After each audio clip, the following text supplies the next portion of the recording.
So they need inflation because they want to pay back the debt with Zimbabwe dollars. Think about that. So they can inflate the debt, print 10 trillion, and they print, here's $10 billion.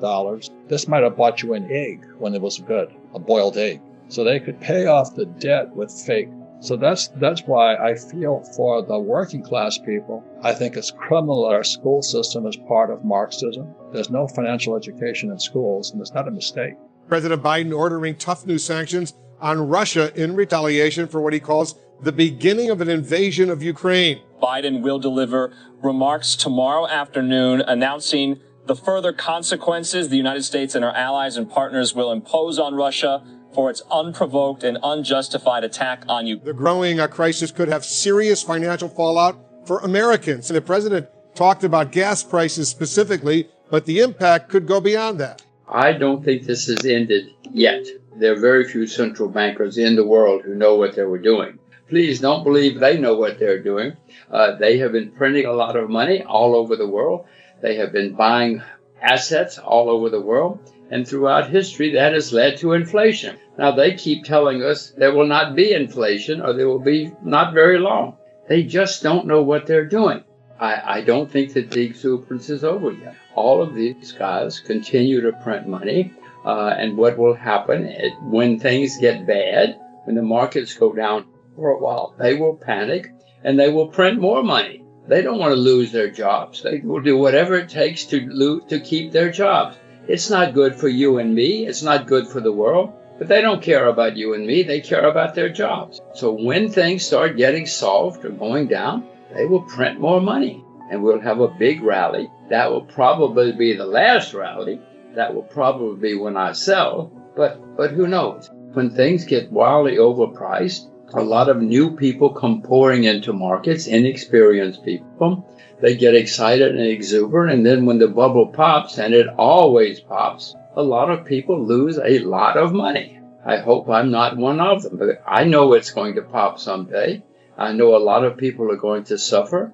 I hope I'm not one of those people. If you look back at markets anywhere, in the last phase, whether it's the last 6 months or the last few months, a year, some really crazy things have happened. You look back at the end of the 90s, the NASDAQ, the whole index like doubled in 6 months at the end.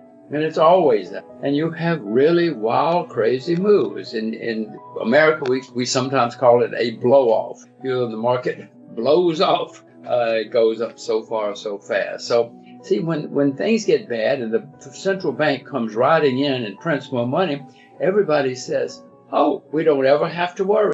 The central bank will protect us. That's when you get really, really worried. But for the last so many years, since 1907, really, they've been saving the banks. So the banks are so corrupt, and the reason the Federal Reserve had to come in was to protect the rich bankers. And what they did was back in 2008, there was quantitative easing, which is a very complex subject. But basically, the Fed just prints money and gives it to banks to prevent them from failing. So that's not capitalism. That's Marxism. That's social. That's communism. It's called central banks. But since most of our school teachers are communists anyway, they don't know the difference. China has been trying to slow down property, as you know, and in my view, that is correct for them to do that.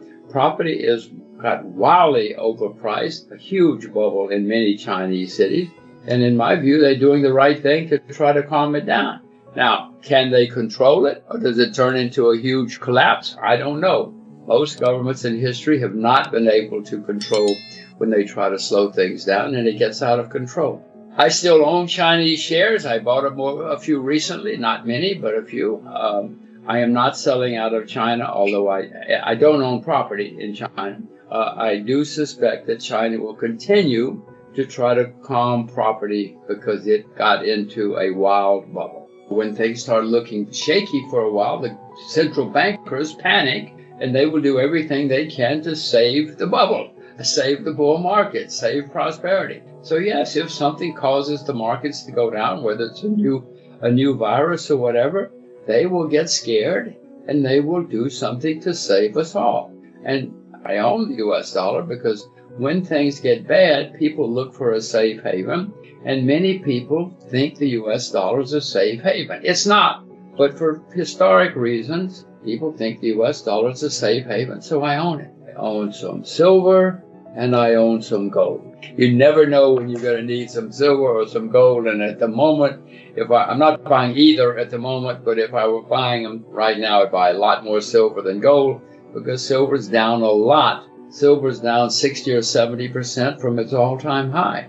I mean, things that are down 60% from their all-time high are certainly not overpriced, and they might be cheap. It looks as though we're all going to have electric vehicles more and more.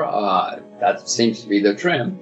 And electric cars, for instance, use several times more copper than does a regular car. It uses lithium, it uses lead, it uses many more times regular cars.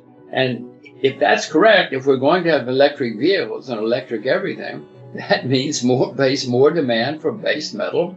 And it's certainly at a time when nobody's been opening copper mines for the last several years for many reasons, partly the price. So if we're all going to have electric cars, trucks, and lorries, it looks like we will, then the demand for base metals is going to go higher at a time when there has not been a lot of new supply. Before we continue, help us clicking that YouTube like button and subscribe now to our channel. This shows the algorithm that you valued this information. And it helps us spread that message. Sharing is caring. And now, let's continue.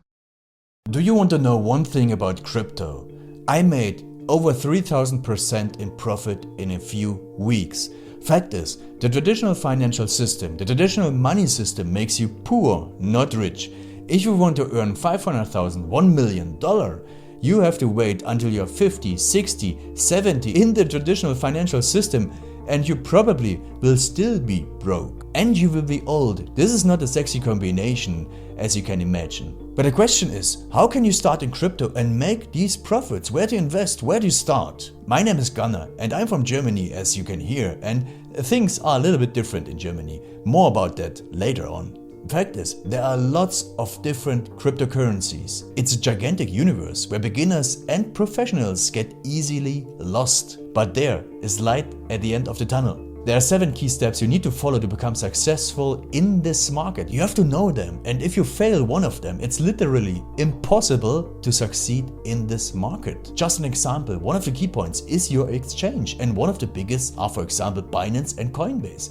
These are trusted and well-established exchanges, but, and this is a big but, you won't find the super profitable coins on those exchanges. The unknown super profitable coins that get gigantic profits are not traded on those kind of exchanges. They are traded on much smaller insider platforms that are barely known. And I can tell you what those super secret exchanges are and why they are so profitable. And another super important thing are the right information sources. The point is, the internet is gigantic. There are hundreds and hundreds of YouTube channels, blogs, pages, and much more. And there are also market makers and influencers. For example, Elon Musk, he is not a crypto guy, but the moment he recommended Dogecoin, it went through the roof, to the moon, so to say. But why did he recommend it? Where did he hear it from? He didn't hear it from newspapers. And believe me, he is listening to someone. But you have to know who, and you have to react before he is reacting. This is really, really important. And these are only 2 of the 7 steps you have to follow in order to be successful in crypto. And if you want to know all of these steps in much more detail, and if you want to have a comprehensive checklist, here's what you should do. There is a link below this video. Click on this link and you will get the opportunity to subscribe to my channel. Click on the link and you will see a video where I explain the next steps. So see you soon. Click on the link now. I'll see you there.